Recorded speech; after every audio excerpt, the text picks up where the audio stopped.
आप क्या एक बार फिर से समय हमारे साथ बात करने के लिए बेहद महत्वपूर्ण मेहमान है।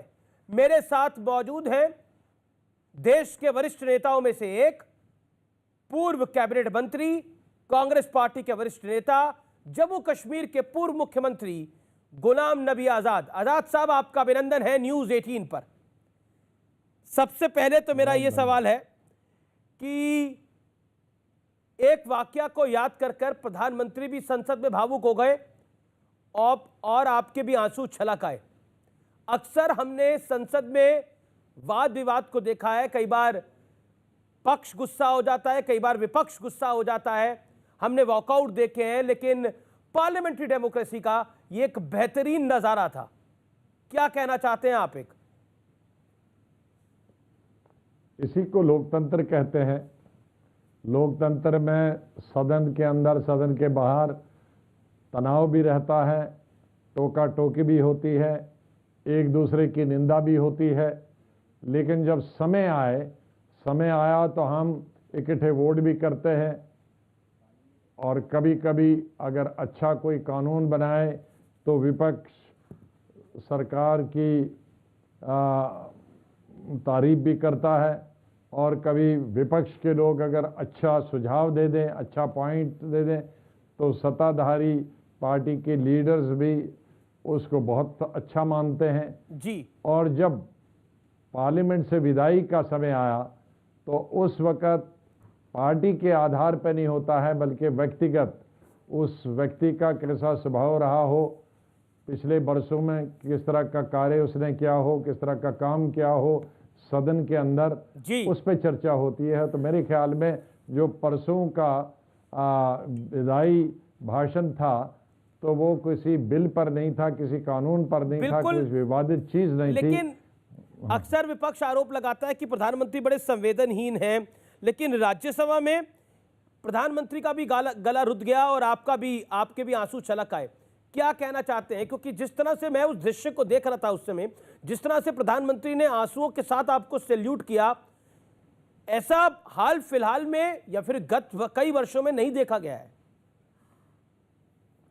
उसका चाहे प्रधानमंत्री जी भावुक हो गए या उनके आंखों में आंसू आए या मेरे आंखों में आंसू आए, वो एक समय के वाकये से थे, एक इंसिडेंट से उसका संबंध था।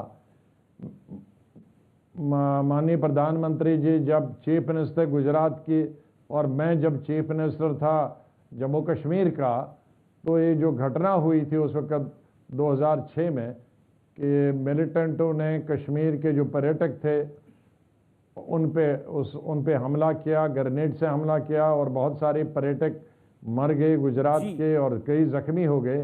तो उस वक़्त जब मैं साइट पे पहुंचा था तो किस तरह से मैं रो रहा था, और फिर बाद में शाम को जब उनको विदाई की मैंने एयरपोर्ट पे, और किस तरह से बच्चे औरतें मेरी टांगों से और गले में मिलते मिलते मुझसे लिपट गए और रोते रहे, दृश्य हमने देखे, उनसे भी ज्यादा चिल्ला चकल आंसू यकीन मानिए आजाद साहब, मैं आपको मैं लंबे अरसे से जानता हूं।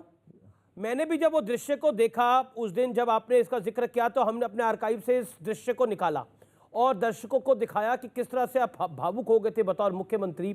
वाकई यकीन मानिए वो दृश्य देखकर मेरे भी आंसू छलक गए, जिस तरह से आप भावुक हो रहे थे, जिस तरह से परिवार भावुक हो रहे थे। वाकई वो जो दृश्य थे वो किसी भी व्यक्ति की आंखों में आंसू लेके आ सकते हैं, इसमें कोई दो राय नहीं है।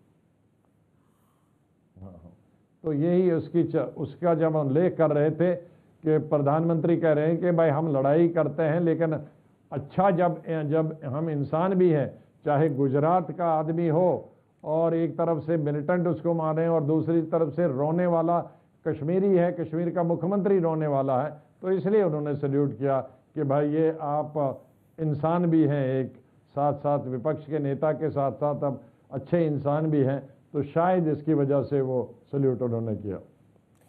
लेकिन मैं आभारी हूं उनका कि उन्होंने मैं आभारी हूं प्रधानमंत्री जी का कि उन्होंने 14 साल पुरानी बात को अभी तक याद रखा और उनके मन में ये बात अभी तक थी और आज मौका पाकर उन्होंने इस बात का उल्लेख किया।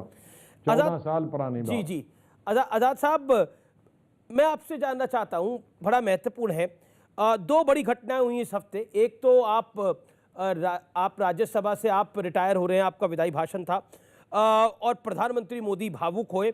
दूसरी, उसके बाद G23 के जो नेता हैं, ऐसा कहा जा रहा है, वो आपके घर भी पहुंचे आपसे मिलने के लिए। क्या भारत की सियासत में कुछ बड़ा होने वाला है? देश आपकी तरफ भी देख रहा है। देखिए, भारत की राजनीति में तो हमेशा बड़ा कुछ होता ही रहता है जी, लेकिन मैं नहीं समझता हूं कि कोई आने वाले वक्त में कुछ बड़े होने वाला है। अब तो अगले 2-3 महीने तो सबकी नज़रें केरला के और तमिलनाडु, पौंडीचेरी, बंगाल और असम की तरफ है। सब पार्टियां उसी में लगेंगी, हम भी अपनी पार्टी की तरफ से लगेंगे।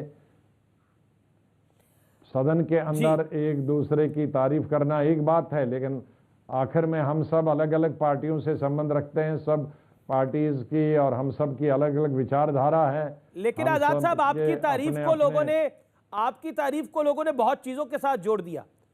हालांकि आप इस पर